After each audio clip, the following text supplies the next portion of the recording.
அனைவருக்கும் இனிய காலை வணக்கம். இன்று ஆகஸ்ட் மாதம் 13ஆம் தேதி 2025 புதன்கிழமை. இன்று தேய்பிறை பஞ்சமி விரத நாள். வாராகி அம்மனை வழிபட அற்புதமான பலன்கள் கிடைக்கும் நாள். இன்றைய தினராசி பலன். மேஷம், பெண்களுக்கு நன்மை தரும் நாள். ரிஷபம், தம்பதிகளிடையே ஒற்றுமை ஏற்படும். மிதுனம், தாயின் ஆரோக்கியத்தில் முன்னேற்றம் உண்டு. கடகம், சகோதர வழியிலே செலவு ஏற்படும்.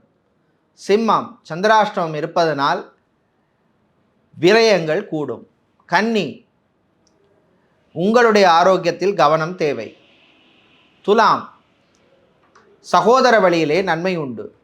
விருச்சிகம், வியாபாரத்திலே லாபம் குறையும். தனுசு, கலைஞர்களுக்கு பணவரவு உண்டு. மகரம், சகோதர வழியிலே பிரச்சனைகள் ஏற்படும். கும்பம், மாணவர்களுக்கு படிப்பிலே முன்னேற்றம் உண்டு. மீனம், வியாபாரிகளுக்கு பிரச்சனைகள் வந்து போகும்.